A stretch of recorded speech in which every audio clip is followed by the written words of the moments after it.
It's Sunday night. You open your banking app and move $200 into your savings account. You do this every month. You don't miss it.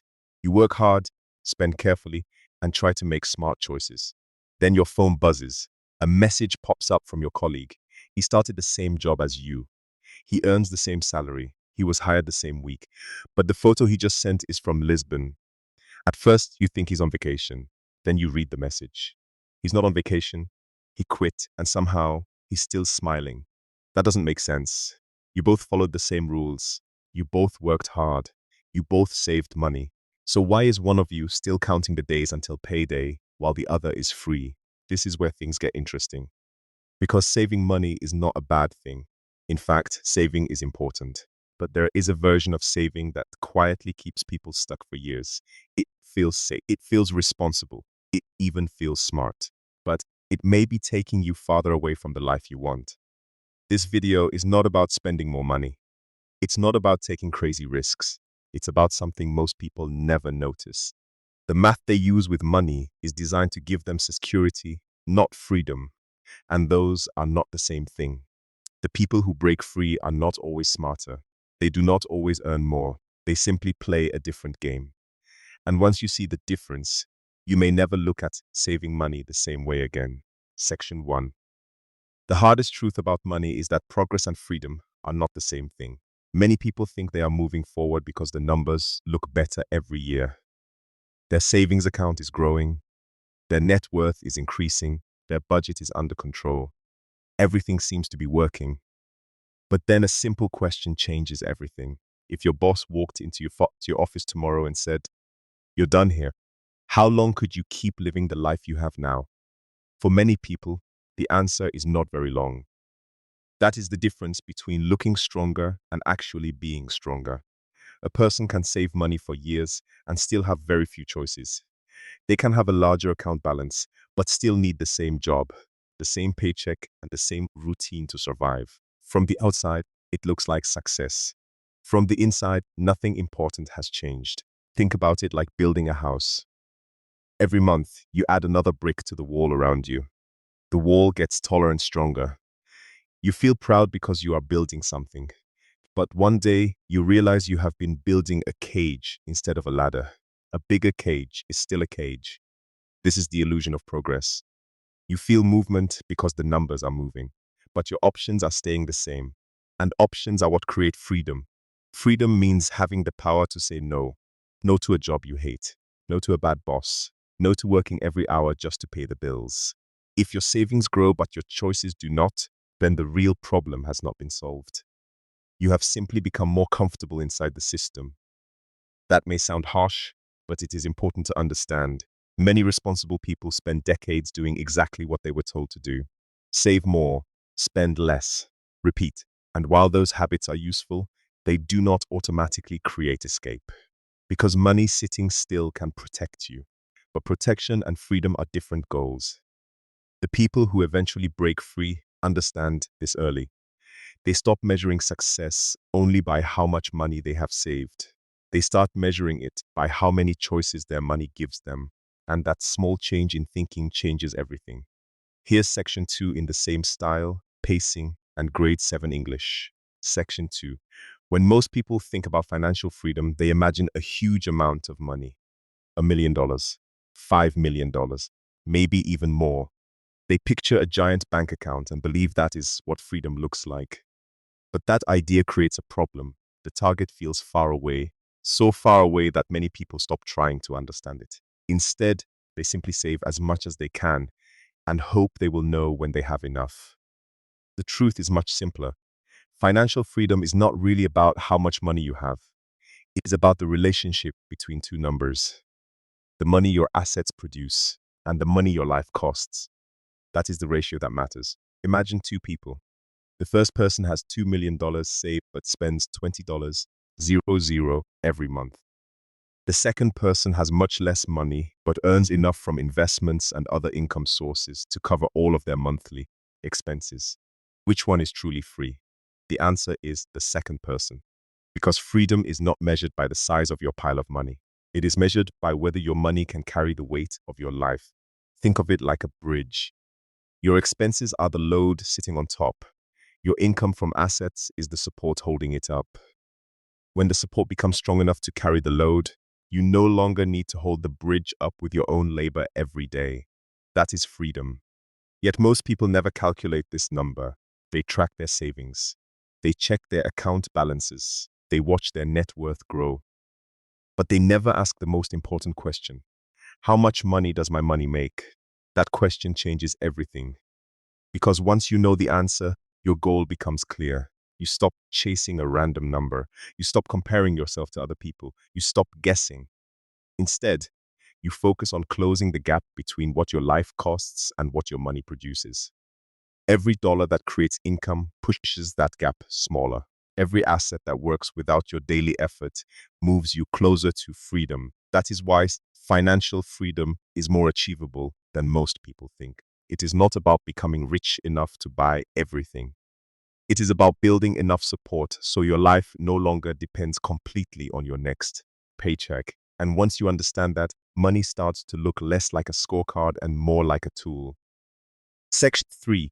It is important to clear up a common misunderstanding. Saving money is not a bad idea. In fact, everyone should save. A strong savings account can protect you when life goes wrong. If your car breaks down, savings can help. If you lose your job, savings can help.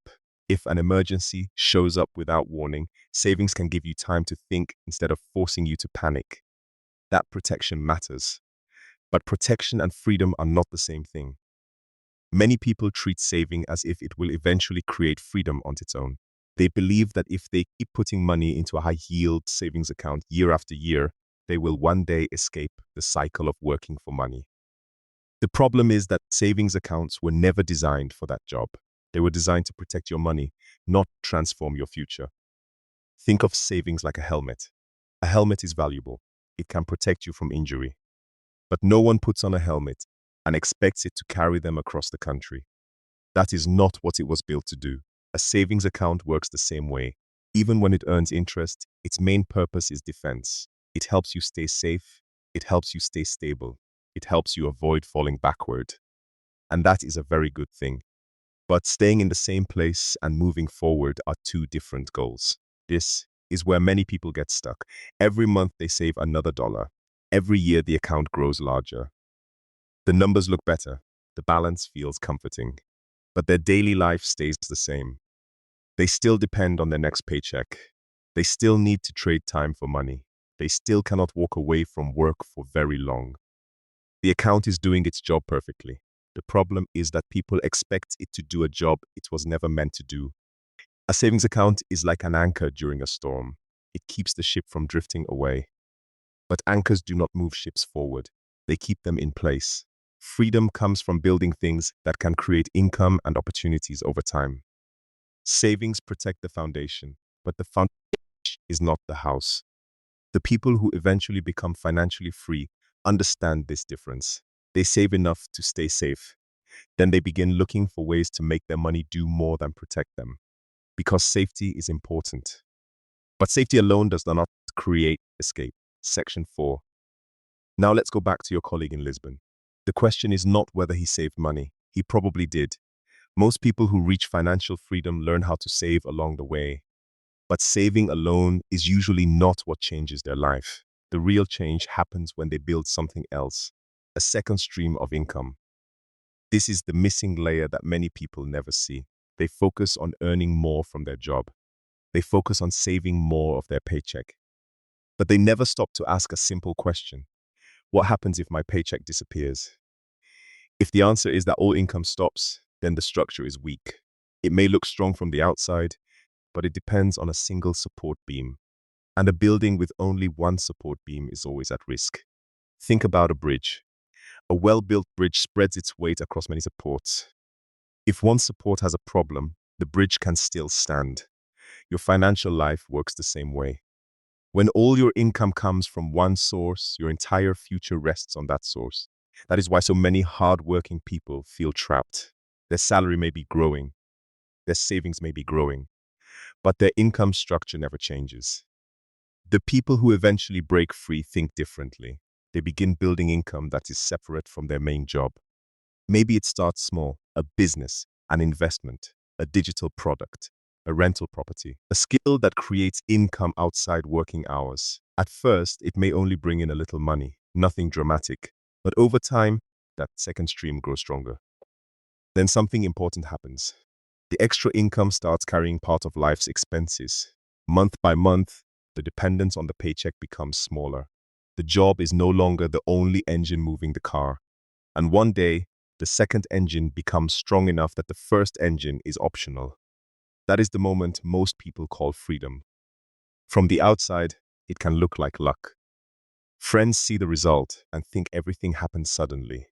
But they are only seeing the final chapter. What they do not see is the years spent building the structure underneath. That structure is what matters. Not luck, not perfect timing, not magic, architecture. The careful process of creating income streams that can support your life without needing all of your time. Because freedom is rarely built by saving alone. It is built when your income stops depending on only one door staying open. Section 5 by now, you might be thinking, if saving alone is not enough, why do so many people stay there? The answer is simple, because saving feels safe, building feels uncertain. Every month money goes into the account. The balance grows. Nothing can go terribly wrong. That feels comfortable, but there is a hidden problem.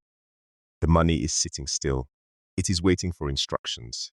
Think of money like a group of workers standing around at a construction site. They are ready to help. They have tools. They have energy, but nobody tells them what to build. So they stand there day after day doing nothing. That is what happens to many savings accounts. The money is there. The intention is there. The dream of freedom is there. But the next decision never happens. The deployment decision, in simple terms, deployment means deciding where your money will go to work, not where it will sit, where it will work. This is the point where many people freeze. They wait until they know exactly what to do. They wait until every risk disappears. They wait until they feel completely confident. The problem is that moment almost never comes.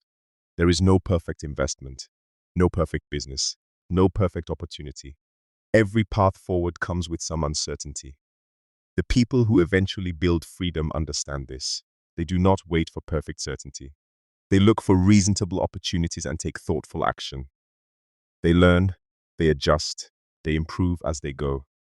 Imagine standing on the edge of a swimming pool. You can spend hours studying the water. You can read books about swimming. You can watch videos about swimming. But eventually, you have to get to the pool. Progress begins when action begins. Money works the same way. A savings account can be a great parking place, but it is not the final destination. Its job is to hold capital until capital receives an assignment. Without that assignment, years can pass. The account gets larger, the statements look better, yet the person's life barely changes. Not because they lack discipline, not because they lacked money, but because they never gave their money a mission. That is the deployment problem.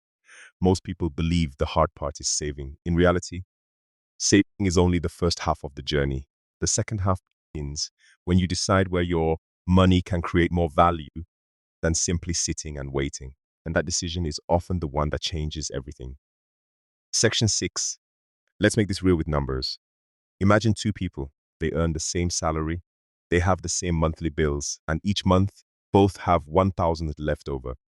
Person A puts the entire $1,000 into savings every month, every year, for 10 years. Person B does something different. They save $600 each month, but they take the other $400 and put it into something that can grow and produce more income over time. Maybe it is a business. Maybe it is investments. Maybe it is another asset that can compound. The exact vehicle is not the point. The point is that part of the money is being deployed. Now let's fast forward 10 years. Person A has been incredibly disciplined. They have saved $120,000, not counting interest. That is a real achievement. Most people never reach that level of consistency. Their account balance looks impressive. Their net worth chart looks healthy. But there is an important question. What has changed in their daily life? Can they stop working? Can they replace their paycheck? Can they create income without showing up every day? In many cases, the answer is still no. Now look at person B. They have less money in savings. At first glance, they appear behind. In fact, for the first few years, person A may feel smarter, safer, more responsible. But compounding has a strange habit. It starts slowly, then it speeds up. The asset person B built begins producing returns. Those returns create more returns. The income starts growing, then the growth starts helping itself grow. Year after year, the gap becomes larger. By the end of the decade, person B may not only have significant assets, but also income flowing from those assets. That changes everything, because a growing account balance and a growing income stream are not the same thing. One shows what you have, the other shows what your money can do. Think of two trees. One is cut down and stacked into a pile of wood. The pile gets bigger every year. The other tree is alive. It grows branches. It produces seeds. It creates more trees. Both may look valuable, but only one can keep producing on its own. That is the uncomfortable lesson. The goal is not simply to collect money. The goal is to build things that can create more money, because freedom does not come from the size of the pile. It comes from the strength of the engine that keeps producing long after you stop adding fuel. Here's section 7 in the same tone, style, and grade 7 English. Section 7, after everything we have covered, you might expect the next step to be complicated. It is not. In fact, it comes down to one simple question. What is this money's job? Before you increase your savings rate again, ask that question. Before you move another dollar into an account, ask that question. What is this money supposed to do? Most people never stop to think about it. They save because saving feels responsible. They save because that is what they were taught. They save because it seems like the right thing to do. But money without a job is like an employee. Without instructions, the employee shows up every day. They sit at their desk, they look busy, but nothing important gets done. The same thing can happen with money. It sits in an account. It appears productive. It earns a little interest, but it has no clear mission, no clear purpose, no clear destination. That is why two people with the same amount of money can end up in completely different places. One person sees money as storage. The other sees money as a tool. One asks, how much can I keep? The other asks, what can this dollar help me build? That single difference changes everything. Think of a construction site. Every worker has a task. One pours concrete, one builds walls, one installs windows. Because every worker has a job, the building rises. Now imagine a site where nobody knows what they are supposed to do. The workers are present, the materials are present, the tools are present, yet nothing gets built. Many savings accounts look exactly like that. The money is there, the discipline is there, the opportunity is there, but the mission is missing. So here is the one decision that can change your financial future. Give every dollar a job. Some dollars may be assigned to safety. That is important. Some may be assigned to emergencies. That matters too. But at least a portion should have a different assignment. Its job should be to grow, to create income, to build options, to help close the gap between what your life costs and what your money produces. Once you start thinking this way, your entire approach to money changes. You stop asking only how much you can save. You start asking what your savings can become. And that is the moment money stops being a pile of numbers on a screen. It becomes a team of workers helping build the life you actually want. Here's the closing section in the same style, tone, and grade 7 English. Section 8, let's go back to where we started. It is Sunday night. You are looking at your savings account. Your coworker is in Lisbon. Same job, same salary, same starting point. Yet your lives now look very different. The easy answer is to assume he knew something you did not, that he had special information, better timing, better luck. But in many cases, that is not true. The biggest difference is often much simpler. He made a decision that you are still putting off. Not a perfect decision, not a risk-free decision, just a decision. That is what many people miss. Waiting feels safe. It feels responsible. It feels like avoiding mistakes. But waiting is not neutral. Every month that passes is shaping your future. Every month you delay making a choice is a vote for your current life. You are telling the future, more of this, please. More of the same schedule, more of the same dependence, more of the same limits. That may be exactly what you want, but it should be a choice, not an accident. Think about planting a tree. The best time to plant it was years ago. The second best time is today. The tree does not care why you waited. It only responds to when you begin. Money works in a similar way. Compounding does not reward good intentions. It rewards time. The longer a productive asset has to grow, the more powerful it becomes. And every year spent waiting is a year that growth never gets back. This is why the math can feel unfair. It does not punish you for making a bad decision once. It often punishes you more for delaying a good decision over and over again. That delay adds up, quietly, month after month, year after year. So before you close this video, just ask yourself one question. Who are you becoming through your current choices? Not through your plans, not through your goals, through your actual choices. Because the life you have 5 or 10 years from now will not be built by what you know. It will be built by what you decide. Your coworker did not become free in a single day. He became free one decision at a time, and the next decision is now sitting in front of you. The question is not whether you are capable of making it. The question is how much longer you are willing to wait.